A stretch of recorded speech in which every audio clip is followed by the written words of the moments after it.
ก็เป็นโอกาสดีนะครับวันนี้ได้พาน้องต่ายมางานไหว้ครูด้วยนะครับซึ่งวันนี้เป็นงานไหว้ครูผมนะครับอยู่ที่การโอ้โหทุกคนตุนตายอึ้งและก็น่าเหลือเสือบ่คิดบ่ฝันว่าจะได้มาร่วมงานไหว้ครูของอาจารย์ติ้งลี่และก็ตื่นตาตื่นใจเห็นกองยาวครั้งแรกอยู่ล่องแจ้งบ่มีแบบนี้สบายดี FC แฟนคลับมาพบมาพ่อกันตอนเศร้าๆเปิดหัวข้อเปิดประเด็นคลิปแรกในเศร้ามือนี้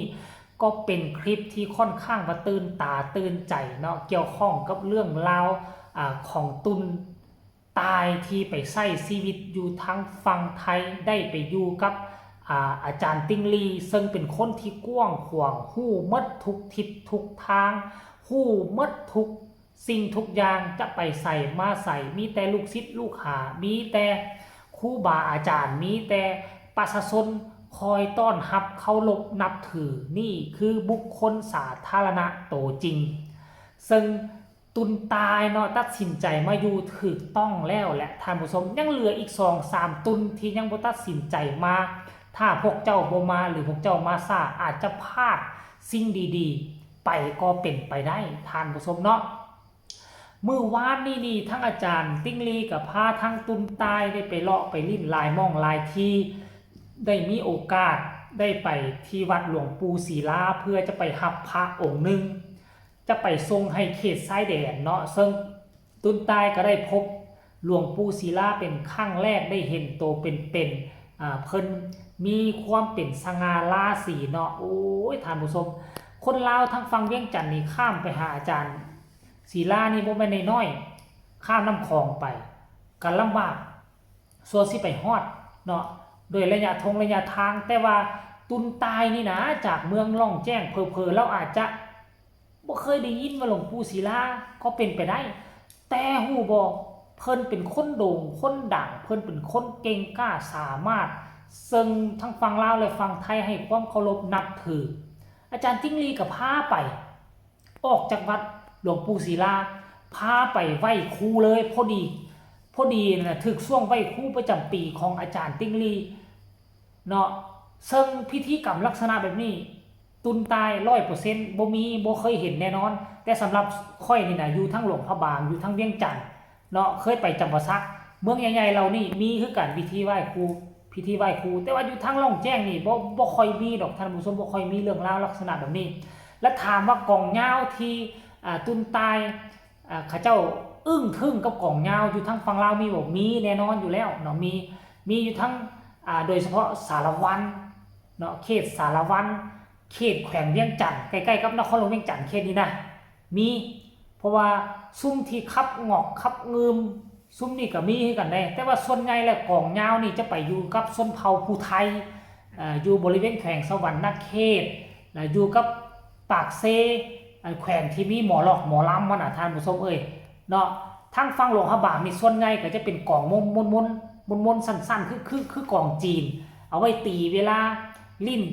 กับระนาดลิ้นขิมต่างๆเนาะเมืองพัฒนาวัฒนธรรมแต่ละภาคกับบ่คือกันวันนี้ทั้งแขวงไส้สมบูรณ์ก็อยู่ภาคเหนือเด้มันก็บ่มีและลักษณะกล่องยาวที่บ่มีท่านผู้ชมมีแต่มีกล่องสั้นหั่น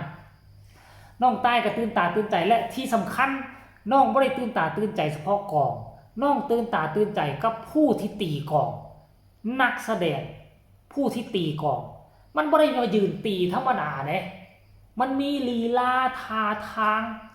มีการกระโดดขึ้นมีการปีนไต่กันขึ้นปานว่ากายศิลป์พุทธทานผู้ชมซึ่งมันก็เป็นเรื่องที่เราไม่เคยเห็นอีหลีและทานผู้ชมรายละเอียดให้ไปชมคลิปนี้สะก่อนขออนุญาตเจ้าของคลิปคืออาจารย์ติ้งลี่ไปชมพร้อมกันเลย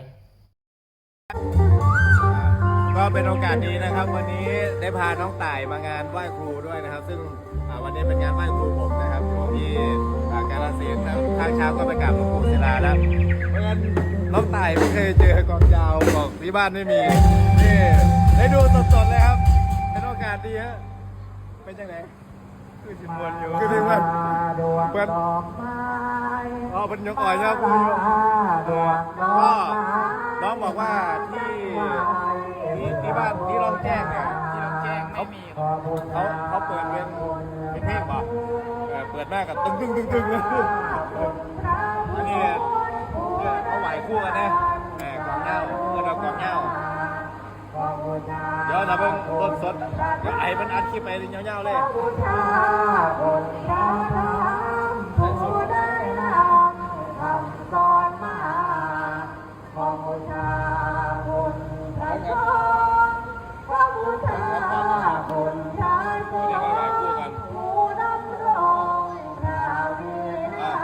ฝากถึงทีมงานล่องแจ้งนะครับ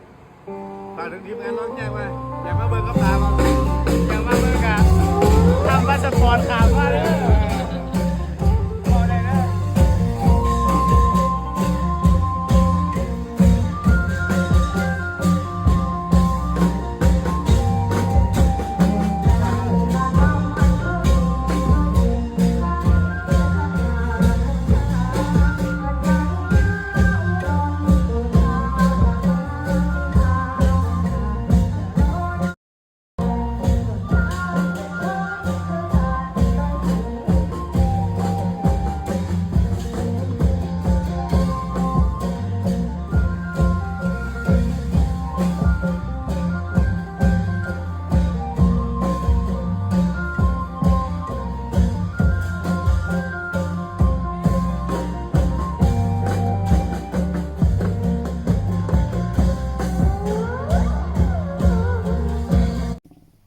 เห็นบ่ทุกคน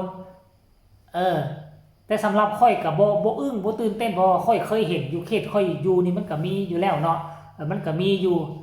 กรมศิลปะเขาเจ้าก็สอนให้การสืบทอดกันมาอยู่เนาะท่านผู้ชมแต่ว่าอยู่ทางฝั่งไทยนี่เขาเจ้าสอนกันดีได้นับตั้งแต่โรงเรียนเลยเนาะแต่ละโรงเรียนนี่จะให้มีคณะลักษณะคือแบบซี่แหละกองยาวเพื่อเอาไปแข่งขันกันเป็นแต่ละโรงเรียนขึ้นไปแล้วก็เป็นภาคระดับภาคแล้วก็ระดับจังหวัดก่อนเนาะระดับโรงเรียนระดับอำเภอระดับจังหวัดแล้วขึ้นไประดับ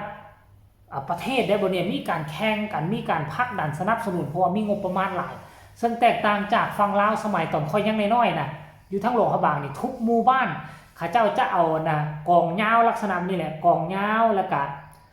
แคนละนาดเอาไปมอบให้แต่ละบ้านนี่แต่ละหมู่บ้านนี่ให้มีซุ้มนี่เอาไว้เพื่อเอาไว้ตีเอาไว้ลิ้นเอาไว้เฮ็ดเวลามีบุญมีงานนั่นน่ะแต่เอาไปแล้วก็คือว่าแหละ